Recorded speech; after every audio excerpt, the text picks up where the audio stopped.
Why Bitcoin Cash? What is Bitcoin Cash good for? Well, just like Bitcoin, with a small adjustment, Bitcoin Cash makes it the digital equivalent of cash. Bitcoin Cash is a fast, secure, worldwide, peer-to-peer electronic cash system with low processing fees. Bitcoin was just the first step. Bitcoin Cash is the next. Bitcoin Cash believes peer-to-peer electronic cash is a useful tool towards economic freedom. So check out Bitcoin Cash at whybitcoincash.com. All right, guys, welcome back. Jiu Jitsu Motivation Podcast. My name is Greg Melita, black belt, owner of Hampton's Jiu Jitsu. And I am Brian DeLuca, black belt and author of Jiu Jitsu for Small People and other weird shit I think about. I got to laugh at that title every time, man. I know, everyone does. Everyone smiles. Everyone smiles. That's the only reason I named it that. Guys, today we have Mo from ADCC. Been meaning to get him on for a while. Great guy. I met him at ADCC 2019, which for 2019 was, the grappling event and show, biggest one ever. Just did amazing things for the sport. And now we're expecting 2022 to just top and go absolutely beyond that. So Mo, really appreciate you coming on, man. Yeah, my pleasure. Thank you for having me.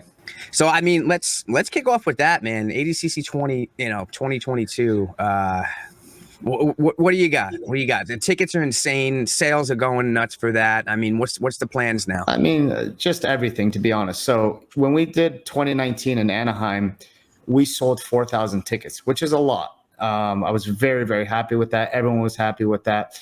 And now this one, on the first day of sales, we sold over 7,000 tickets in less than 24 hours. We actually crashed their system because I was in LA at the time. I got a phone call from the venue. I'm like, oh my gosh, I got 6 missed calls. I'm like, what's wrong? He's like, do you know how many tickets you sold? I'm like, no, can you tell me? He's like, you've sold 5,000 tickets in 45 minutes. I'm like, oh my gosh. Yeah, I couldn't believe it. And he's like, you crashed our system. So I'm like, all right, that's a good problem to have. And the reality is this, what people don't realize is for 2019, it was myself, Seth Daniels, and Sean Fowler. Those are the guys I always use for the World Championship. We really only worked on 2019 for 4 months, if that, and we still pulled that off. This one is a lot more personal for me. I just want to show what we can do when we really try. And this one, we are trying 100%. Every single day, we're working on something new. The sponsorships are big. I bumped the prize money from $50K for the super fight between Gordon and Galvao to $150,000. That's for a single grappling match. So the winner gets $100,000, loser gets $50,000. We're doing NFTs. We're doing a bunch of stuff for the athletes. Because my thing is I like to take care of the athletes. And I think that's why I have a great relationship with them. They trust me. So they're going to have, all of them are going to have merchandise for sale, profit sharing. So we're looking at every single aspect and how to get better. The production alone that I'm seeing Seth planning, we're trying to rival Pride. For me, Pride was the pinnacle of production. We're going to go and try to take them on and top them. And I think we will, which is crazy considering it's just a grappling event. Yeah, that's insane. Yeah. And if any guys listening don't know, Mo's got a very active Instagram page. When something happens, that within 5 minutes, we know about it. And, whether it's the ticket sales, whether it's, politics, whether it's the super fight updates, just awesome, give them a follow and the ADCC page too. But this is really pushing the sport to a new level. You're talking about, revenue sharing, NFTs. In 20 years of jiu-jitsu, going to gymnasiums for tournaments, now your ADCC is just so far beyond everything else out there. It's just so cool. Now, before 2019, can you talk a little bit about your history with the company itself, ADCC? I know plenty of it. I spoke to you about it, and you going to the events and there. Just bring us through that. Yeah, so the very first ADCC I ran into was just by chance. It was 2000, so 22 years ago. It was ADCC 2000. I was visiting my brother in Abu Dhabi. He was living there just by chance. He's like, hey, there's ADCC. I didn't really know what it was, but I was watching UFC at the time, so I knew what grappling was. So I was like, oh, I'll go check it out. So I go to the event. It was crazy. I saw Mark Kerr competing in his prime, and people talk about these athletes as being athletic. They ain't coming close to Mark Kerr in his prime. He was like machine, man. The smashing machine. Yeah. He was like 288, 285. So I saw him, Arona. I saw Tito Ortiz compete. I think Matt Hughes. And then I became obsessed with ADCC. Like that's, I always say a day hasn't gone by since that day where I have not thought about grappling. Then fast forward, I started training Jiu Jitsu in 2003. My first instructor actually was Rickson Gracie's in LA. And then I was living in Southern California. Lo and behold, 2005, Long Beach, ADCC. For me, that was the greatest ADCC before 2019. That was because it had 2,700 people there for 2005. I went to the event. Again, I was blown away. That's when Hodger got double gold with all subs. 2006, I moved to Abu Dhabi. So that's when I met the team, started becoming friends with all of them. And then 2007 was Trenton, New Jersey. And I joke, which is true, I was the wristband boy. So my only job was to give the athletes a wristband after weighing in. And then they quickly learned how obsessed I was with the sport. And they're like, wait, this guy actually knows what the hell he's talking about. So very quickly, I started being in control of the invites, the bracketing, because, I know there's no one that knows more about ADCC than me probably in the world. I just, I know matches from 15 years ago off the top of my head. So I just rose very quickly. And then 2017 was the first time ever I actually did my own event. It was the West Coast Trials. I spent a ton of money on that event, which was fine. I knew I was going to lose, but I needed to make a splash. So I did 2017 West Coast Trials. We had Buchecha fighting Lovato, Gordon fought Leandro Lowe, except Gio versus Vinny versus Cyborg, all these athletes. So I wanted to make a name for myself as an organizer, and I think I did that. Then 2019, I did West Coast Trials. Again, massive success. We hit 350 competitors. And then I did the World Championship for 2019, which was great. I mean, the feedback was amazing. And then this year, I just came back from Brazil. So I went to go handle the Brazil trials. And I'm doing the West Coast Trials in April 2nd and 3rd. I just posted it today. We're 6 weeks to go. We have 700 competitors already. The previous record was 470. So we already have 230 more athletes. I mean, we can hit 1K. So let's see what happens. So yeah, I've been crushing it. so you went, okay, so 2019, you sold 4,000 tickets. Because let's talk about the fans too, the people watching. Now you're going to. You said you sold 7,000 in the first hour or so, right? I don't know what you're totally at in terms of ticket sales, but why do you think it's been such a big jump in the fan base too? The people coming to just even watch. I mean, it's a superior product. Most grappling, I'm sorry to say, is just painful to watch. I try to go for the entertainment aspect of that. I always say, give the fans what they want. And, and organizers a lot of times would just create arbitrary rules for no reason. And I don't do that. For example, I invited Marigali. I knew that would upset some people, but I don't care. Let's go and give this guy a chance. I have room in the division. So I will take chances. And, light bulb went off in my head in the East Coast Trials, the one Tom DeBlas did, and the energy for trials was unbelievable. Same in Brazil. So I really believe we have a superior product. We let the athletes compete. We're not constantly resetting people on the boundaries, and you see that, and that's why it's a great thing to watch, and it's a great thing to compete in. Yeah, just a couple points in my head. Like, I mean, to point out the uniqueness of ADCC is you still it makes me, I can't even believe how sometimes competitors still don't even know the uniqueness of the rule set of ADCC. Like, you still see some guys, high level guys, past the guard, if you will, what they know, think that it's 3, but yet they don't know exactly how ADCC scores that.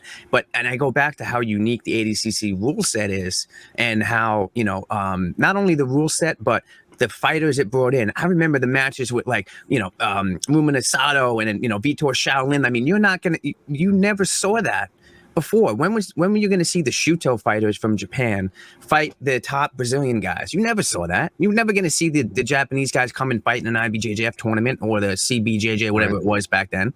So, I mean, the uniqueness of ADCC, to me, not only in the rule set, which I think people should really more delve into, and even the fan base should. But the fact that you guys were the first to literally be a melting pot of grappling, I keep harping on that, but because I remember just being obsessed with it too. I mean, I was, in what was it, in 99, 2000, I just graduated high school. So the history of ADCC is way more than I think a lot of people think. And people that listen to us, you guys owe it to yourselves to watch all these old ADCCs, look at all the history of the matches and how it all came about to the point now today, thanks to Mo. This thing is changing the landscape of the sport. Sorry to go on that rant there, but no, but I mean, you're absolutely right, because I look at the beginning of ADCC the same as the UFC.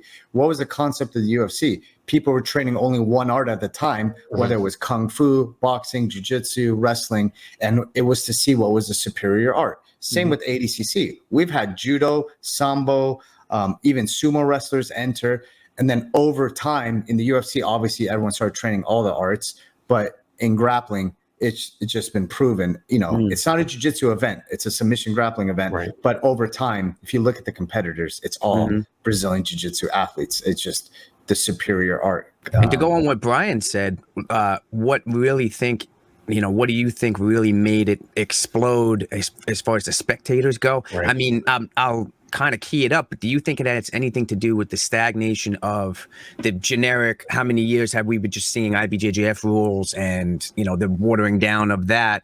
I think that opened the door, for more people to really see and watch ADCC. Yeah, I mean, I take a different approach. I've mentioned this many times, and some people might think I'm crazy, but I think I've got it right. I'm not trying to cater to jiu-jitsu athletes when I do these shows. I already got them. They're going to come regardless. My job, and I bring this up all the time, what is the percentage of people who watch UFC that actually train? It's less than 1%, right? That's what I'm trying to do is I'm trying to get average people to come and watch the show, and we make it entertaining through the production, through telling the storyline. So that's my job, is to get the average fan. The best feedback I ever had at ADCC 2019 wasn't from the athletes or the coaches. It was from a lady who came up to me and said, listen, I don't know anything about grappling. My son convinced me to come, and I had a great time. So if I can have someone who doesn't even know anything about the sport come to ADCC and have a great time, that's just the proof. I mean, you can see it. I had 350 people in the last West Coast trials. That's a lot. I'm about to triple that. Okay, that's unheard of. Not up by 10, 20%, 300% growth from the previous event. That's insane. We're going from 4,000 in 2019 to 13,000. We're expecting a full sellout of 13,000 fans. And what's pissing me off is, if I had known, I didn't expect the sales. I would have just gone to T-Mobile Arena and gone for 18,000 people. But I didn't know. MSG. But the thing is this: the fans. I think I've started to develop a reputation where if I say something, I'm just gonna make through. Like, what my word to me means everything. So, I always say I don't bluff. I don't do wolf tickets or blow smoke. I tell everybody, if you do not attend 2022 ADCC, I will make sure you regret it for the rest of your life. And they will. I mean, even back in the we keep going back to history, but I think when I was watching EDCC, just the fact that they had music playing in the background while the matches were going on, as something as stupid as that, just made that whole atmosphere electrifying. Like I met you down there. I met you at the first Kasai show because I'm part of the Kasai team, and then we went to ADCC. But just that changes the whole atmosphere to make it like it changes the room. I mean, after years of going to IBJJF events and local gymnasiums, and then ADCC, it's just totally different vibe. Totally. Yeah, I mean, like I said, it has to be fun. And what you're seeing now is, I've been talking about this a lot, is the shift from the sport from a niche amateur sport to professional, to becoming a professional sport. And the point is, everyone has to get better, not just the organizers, the athletes too. In the old days in grappling, all that mattered was you won. Whether you won by an advantage or you won by 20 points or submission, that's all that mattered. That doesn't work in professional sports. So the athletes, I keep telling them, it's how you win. If you want to get fans, you need to go and put on a show. When I go to Brazil and I see this Fabricio Andre kid who's comes out in the first match and first time at ADCC, he's doing a flying triangle and taps a guy in less than 10 seconds. And he's just subbing everyone left and right. He's going to get sponsorships. He's going to get a huge base. So the days of just eking out wins it's not going to work anymore. You have to be entertaining. You have to show passion. And I tell the athletes, listen, you don't have to be Gordon Ryan or Conor McGregor who talk a lot of trash. But, you look at GSP, I always bring him up. He's one of the most respectful MMA fighters of all time with a huge following. I just tell the athletes, man, be entertaining, show some passion. Like when I hear an athlete, and we all hear it, I trained really hard for this fight, I'm just going to go out there and give it my best. It's like, that's not inspiring anybody. Show some passion and your fans are going to follow you. That's the thing. You got to be exciting. I mean, like no longer are the days in grappling where you can just grind out a world championship and think you're actually going to be financially well off or something like that without being exciting on the mat and have a persona off the mat too. That's what I was going to say. It is so important, their personalities outside of it. Like, you mentioned some of these people, like they have personalities, it's not just they're like, good athlete. They're out there, they're sharing themselves, right, as people. And that's what people, are basically like, let me go follow this person. Yeah. I mean, I agree 100%. I'm good friends with Craig Jones. Craig hasn't won ADCC or anything, but guess what? He is crushing it because he's got a personality. He sells a lot in DVDs. He posts funny things. He shows people his personal life. I tell the athletes all the time, I give them advice. I'm like, you might think it's something stupid to just post your training or what food you're eating. But the more you engage your fans and show them your daily life and routine, that's where they develop that personal connection with them. They just don't understand it. Yeah, we say this all the time, right, in media. Basically, it amazes me to no end how interested people are in little snippets of other people's lives. Like, 10 seconds of someone else's life. Like, people will watch it. It's insane how people will watch those things, whether they're famous or not famous. I mean, it's interesting. Well, you brought up Craig Jones, the comedic genius of that guy. I mean, oh my God, come on, Plan B rash guards. Come on. I know Craig pretty well. To be honest, he's very intelligent. He's probably one of the smartest grapplers I know. So he is funny, but he's a pretty sharp dude. So good friend of mine. I have a lot of respect for him. Yeah, I mean, he plays right into it, which is right in his personality, like the Mexican ground karate. Like he just plays like right into it. It's he likes to stir the pot a little bit, which is good. That's fun. It makes it exciting. Yeah, for sure. Yeah, I mean, he's doing it. He's doing it right. Absolutely. Yeah, 100%. So now, how did the whole relationship with you and Gordon and Donna, her team, come about? Because I mean, you saw a lot of relationship with you guys. They went down to you down south, opened up for a little while, and also the Moldofo camp was a great idea. By the way, I think that was genius. But how'd that all come about? Just from seeing him at ADCC? I mean, what's it called? I've known Gordon for a long time. He came to visit me in Puerto Rico for my birthday in 2020 or 2019, I forget. I think 2019. And he loved it. And then they moved down here. There was some difficulties here. It's crazy. Like I found some locations. I was going to help them open a school.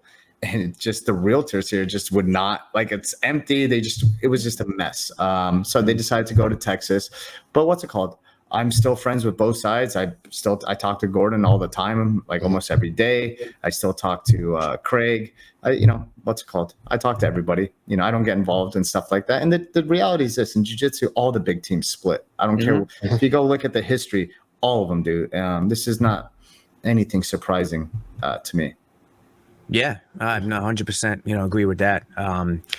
You mentioned before with like the NFTs. I mean, we're huge, blockchain and crypto space guys. We even have my academy finally has some plots in the sandbox now, which is cool. But how do you think that's going to play a role? Because I think like you're talking about the whole grappling landscape changing to now personalities, guys having an Instagram page. I mean, you got to be exciting, and now it's a professional. These guys are getting paid. It's a professional thing, not an amateur thing. Now you're having this technology of crypto come in. I really think there's something there about that tying into the sport. What do you think? I mean, like I said, I'm not an expert in NFTs. I have a guy who's running everything. It's from what he's shown me, it's pretty insane. We're going to have NFTs for sale at ADCC. He's creating basically a photo gallery. So in real time, they're going to be minting the NFTs. So that's cool. The the photographers, whatever images they're taking will be automatically uploaded to the gallery. And then we're going to, cool. So it's just, I mean, it's going, a lot of work and effort is going into it. We're creating like a pavilion. So we'll have the NFTs for sale. We'll have clothing for sale. We're working on these player cards, even like possibly toy figurines. Oh, that's really cool. We're doing something that's really cool. That's like what Pride did. Yeah. And something really cool we're working on right now is these rash guard jerseys. So each athlete will be able to wear their custom rash guard, which will have their name, their flag, and their sponsor. So they won't get in trouble. We'll etch it, make them a sick rash guard. That's a jersey. And if they want, it's optional. They can wear it. And we're going to sell it at the event. So fans, very cool. They could go buy these rash guard jerseys. I'm just throwing everything at it. I always like to take care of the athletes, and if I can help them make as much money as possible, I'm going to do that. Right. Yeah. And it's important, right, for them to be part of the process, right? Whether, it's selling, some merchandise for them, helping them sell merchandise, whatever, having NFT, like that all being part of it. It's important for these guys to help them make money, Yeah, of course. I mean, it's another revenue stream. And like I said, I have a good relationship with the athletes. They know I'm not trying to screw them over. I mean, that's my thing is I feel a lot of the organizers don't treat the athletes as they should. They're the stars of the show. I can do all the theatrics I want, and I will. But at the end of the day, people are there to see high-level grappling, and I treat them well. I've said before, my hotel bill for 2022 ADCC is $250,000. I'm putting them in the Mandalay Bay, which is a very nice 5-star resort. Most organizers would be like, I could spend half that and put them in a 3-star, 4-star. But, for me, I just want to make history. I want everyone to be happy, the fans to be happy, the athletes to be happy. I want it to be a very positive thing. And, one of the things I'm looking forward to the most personally is the ADCC Hall of Fame ceremony, which I came up with. And I'm like, you know what? Let's get every single generation of grapplers, all the way from Cole Abate and Mika Galvao to Mario Sperry, who double golded in 1998. So everyone in grappling is going to be there. It's going to be a crazy weekend. It's awesome. That's great. And then popped in my head real quick was the evolution. And then do you have any inkling? Because I was even curious. Like, so was it Sheikh Tanoon that came up with that original rule set, and it's always been that way? Like, how did it evolve over time, or was it just that rule set and it's always been that rule set? I mean, to be honest, I was just thinking about this actually a couple of days ago. He is pretty much a visionary, because we got to go back 24 years ago. First of all, no one was doing no-gi back then. Mm-hmm. And number two, the rules of ADCC have never really changed. A few changes here or there, minor stuff. So for him to come up with this rule set 24 years ago that still applies, many view it as the best rule set, because it's a very challenging rule set. You have to be very well-rounded. In the IBJJF, if you're a good guard player, you can just pull guard and just, people are going to have to enter your game. In ADCC, if you go to overtime, you're going to have to wrestle. It doesn't matter who you are. So you got to figure that out. So for the owner of ADCC to come up with a rule set that still applies 24 years later and is even bigger and better than ever, it's pretty crazy to do that. John Donaher always says to me, he's like, ADCC is the best rule set for jiu-jitsu guys to get ready for MMA. So, which I agree with. Mm-hmm. And that's what's so challenging about it, is you have to be good everywhere. You have to have a great guard. You have to be able to pass. You have to have wrestling. You have to have the endurance to go against these world-class athletes, as hard as you can. Yeah, I mean, the negative point for pulling guard, it's going to help the wrestlers and the stand-up guys. I mean, that was never seen before. Even when I was in ADCC 2019, the event was insane. But I just, with that, just different rule sets, I guess, causes some athletes to not really delve into the event they're fighting in to really understand the rule set. I think we saw that in 2019. There was a lot of posts about that. And you even had a video, a bunch of different, head referee that you have that explains it. I mean, I think a lot more people realize it now. So they're going to be playing that a lot more smartly, I believe. Smarter. You're right. I mean, that was one aspect when I took over or whatever, became at the helm. The rules page was a paragraph long. I was like, guys, it's one of the hardest rule sets there is. We have to go in detail. So we came up, we rewrote the rules. It's in depth. It's in translated Portuguese. And not only that, then I did a seminar with the head judge, Peter, and we recorded it on YouTube. It's on there for free. And I always say this, and you hit the nail on the head. I'm like, you're going to go train 3 or 4 months for this ADCC and, every single day. Go learn the rules. We had an incident in Brazil, which was hysterical to me. One of the athletes goes yelling at the judge, "How did I get a minus?" He thought the first half was points and the second half was no points. He mixed it up. And it's just like, oh my gosh. And, the athlete I bring up the most is Galvao. Galvao knows those rules better than anybody I've ever seen. He knows the rules. He knows how to pace himself in a match. He knows how the judges think. So, that gives him a huge advantage. And there's a reason why he's won 6 times in ADCC and 4 super fights. He knows the rules. He's the master tactician. So my advice to the athletes is go learn those rules. That's the difference between winning the trials or winning a world championship. Even as simple as knowing that the referee does not raise his hand to score points. I mean, I remember I was at one of the trials. It had to be like 2008, 2009. I forget. It was in Manhattan. I competed, and then in the finals, I would think the super fight with Gary Tonin and one of Lloyd Irvin's guys. The Lloyd Irvin side was like, "Where's the points?" Like screaming at the referee, and I was like, I had to go up. I'm like, "No, the table takes care of the points." Yeah, that's true. You know what I mean? The referee will. The referee's not going to raise. No, in ADCC, the referee only really does is like resets and stuff. So it's relatively easy to be a referee in ADCC. But if it comes to a decision, the judges will ask the referee who they thought won. But that's a big misconception. The judges at the table award the points. Yeah. So, and going into some of your you just got an amazing presence for doing what you do in ADCC, and you're like the face of ADCC, and a lot to do with the sport now, more so than just the ADCC organizer. I mean, you're pushing the sport forward in general, managing the athletes with their demands. I mean, just with Gordon and the super fight with Andre and the dynamics of that, and you're posting. I mean, you're right there for the audience. I mean, we're following the story. I mean, it's amazing because you don't really get a lot of the backstory from a lot of these events, but you literally, boom, right in your stories. You can go to Mo's stories and you see it right there. I think that's why people love it. Could you talk a little bit about the dynamic with getting that super fight done? I mean, it was challenging, to be honest. You got to understand something. I'm dealing with 98 type A personalities, grapplers who, and I'm very good at managing that. I think I have a big advantage because, overall the athletes do respect me and they do trust me. Maybe, at the very least, they trust me that I'm going to do something good for them. So having that kind of relationship with the athletes, it's a game changer, Good luck to any other organizer that would have tried to do this with Gordon and Galvao. They just would not have been able to. Right.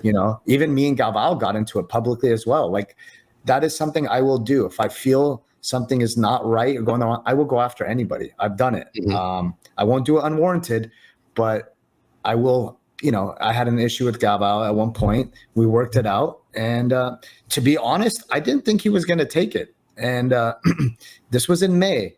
And he texts me, he's like, "I'm in." I'm like, "Wait a minute." He was like, "You need to call me on the phone." So he called me on the phone and we spoke for like 45 minutes and he seemed in a great place and everything. And I was convinced. I was like, okay, so Galvao is going to be there. Okay. He's been there since 2007. He's been to every ADCC. So we will see him there. He will be there. I speak to Gordon all the time. It's going to be an epic match. And the walkouts just alone for what we're planning is it's crazy. We have to get a team of 10 people just to plan these walkouts for them. Wow. So like I said, it's, 2019 is going to look absolutely embarrassing compared to what we're doing this year. You can quote me on that. I'm like laughing. Just the arena alone. When I walked into the Thomas and Mack for the first time, I was like, oh my God. It's literally like a modern day Coliseum. It's humongous. And to think that there's going to be 13,000 grappling fans in there, it's going to be an experience we can't even imagine.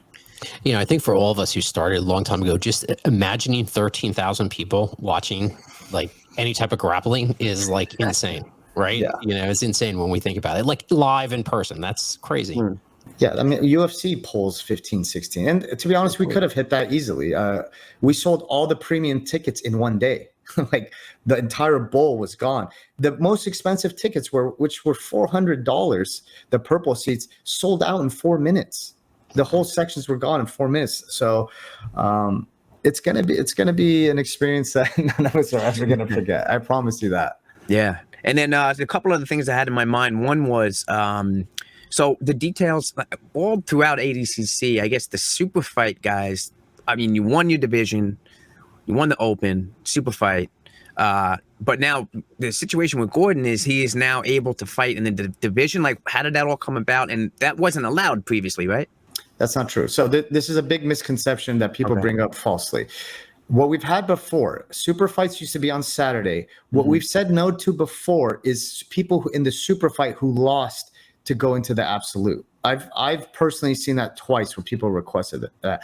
I was one of the people who voted no against it, because if you have someone do the super fight, they lose and they do the absolute, what's going to happen? They're going to go and have the same super fight you just had in previously, because it's the super fight winner versus the absolute winner, which is why we would never allow Gordon to do the super fight and the absolute, because if Gordon won the super fight and the absolute, he'd be technically fighting himself in the next ADCC. Right. What he's done is he's requested to do the weight class, not the absolute. I've never seen anyone request to do that, because it's just crazy.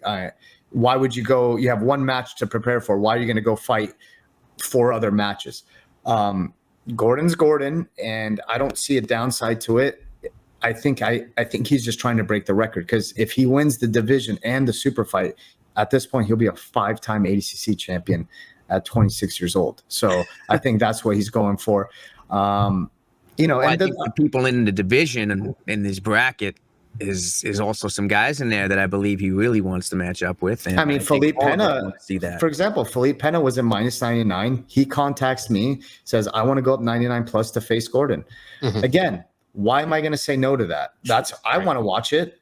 Everyone wants to watch it. So I got the request and I got it approved for Pena to go 99 plus. 99 plus is crazy. You have 4 ADCC champions in it. You have Gordon Ryan. You have Felipe Pena. You have Orlando Sanchez. You have Cyborg in there. Then you have Nicky Rod. Then you have Victor Hugo. Oh, then you have Joao Gabriel Roca, who's a silver medalist in the absolute. So that 99 plus division is beyond stacked. And see, that's what I mean. That's what the sport needs. You're adapting on the fly, and now just the fact that you have Gordon and Galvao is insane. Now Gordon's going to go in there with all these other guys, and that's what I'm saying, man. Think about Gordon though. He makes it exciting, right? We talked about personalities. He wants to go in there. He wants to make it exciting. He knows he's going to fight. Andre. He's going into the weight class. It's going to be more exciting for the fans to watch that weight class if he's doing both. And that's really what he's doing. He's creating excitement. Think about it. Technically, we could see hypothetically Gordon versus Felipe Pena in the finals of the weight class, and then he goes and fights Galvao, which would mean he would have fought back-to-back the 2 previous super fight, which is just insanity for him to do this. And if he pulls it off, think about that. Oh, man. Yeah, what's it called? I know how damn good he is. He's really good. So let's see. He'll have his, people aren't going to give it to him. They're going to challenge him, and they're going to challenge him hard. So let's see. Well, that's what makes it exciting. Anything can happen. Yeah, and then just to add on, obviously I've been ranting this whole episode about ADCC and the history, but I still think I watch a lot of high level wrestling, college wrestling. I'm a big fan of like Yanni Diakomahalis and all these guys. And at ADCC 2019, I was watching and I was thinking, I'm like, ADCC is literally the only event that a guy like a high level college wrestling guy, world class wrestling, could come in and literally only have very minimal jiu-jitsu and do awesome.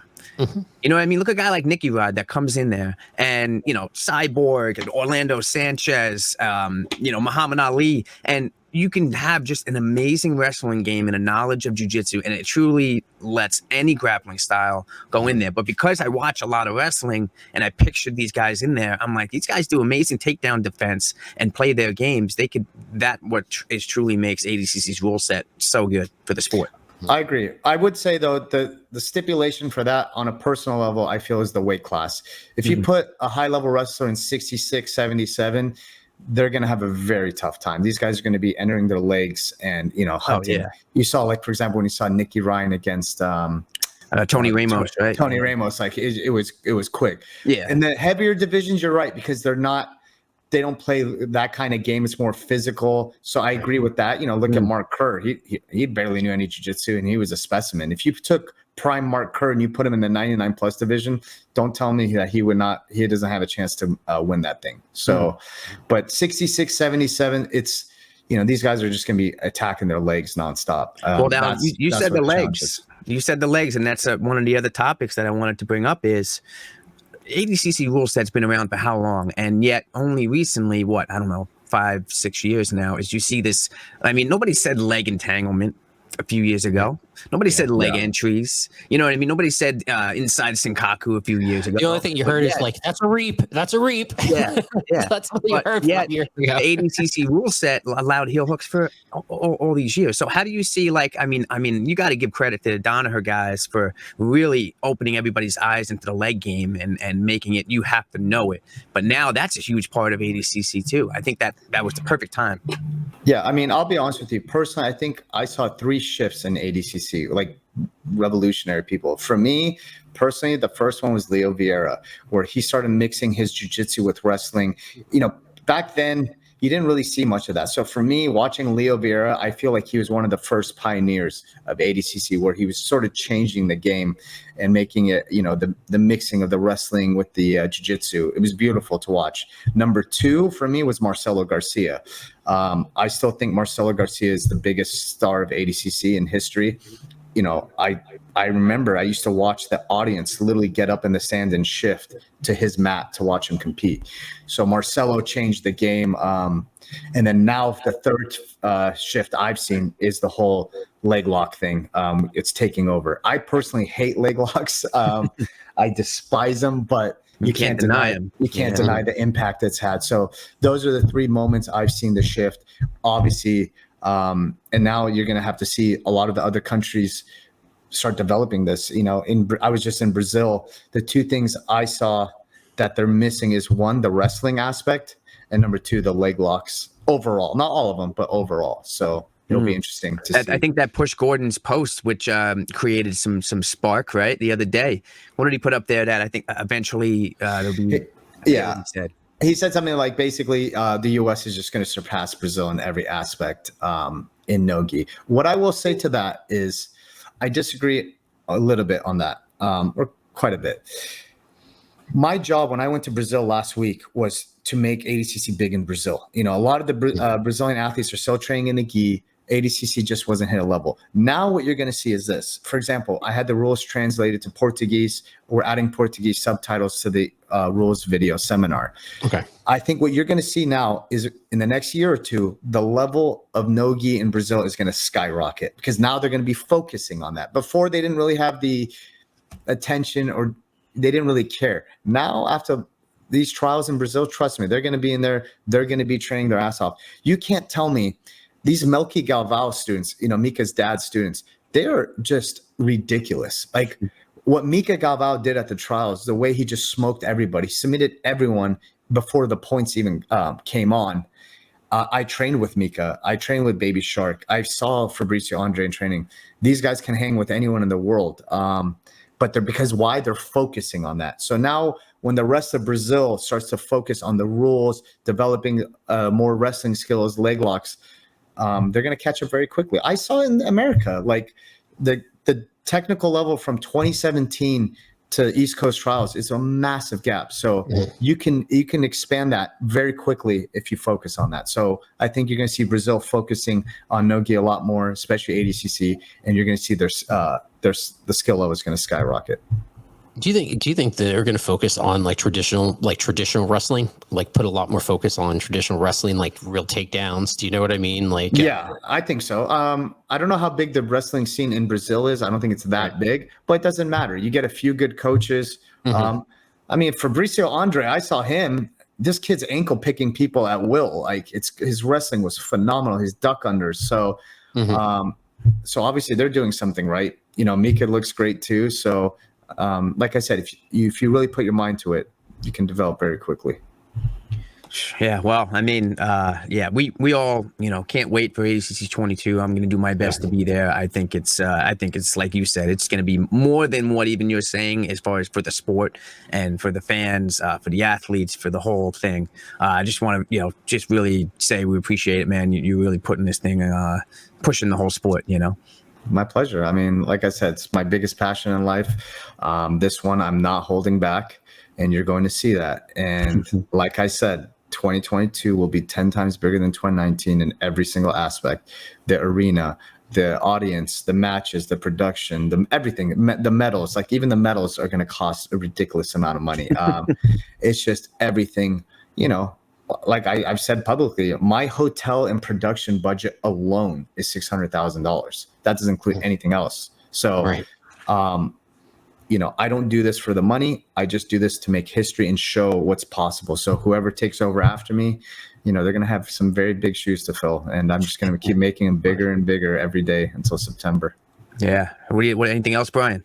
No, man. That was good So stuff. listen, I'm everybody, excited. I think, I'm sure they do already, but follow ADCC on all social media channels. Follow Mo. Let's, keep an eye on all the news channels for jiu-jitsu. But I mean, everybody already, that goes without saying. I don't even need to say that. But yeah, we'll be watching, man. Mo, stick around for a second. Guys, make sure you like, subscribe, and keep in touch, because this ADCC is going to be absolutely insane. We'll see you guys next time.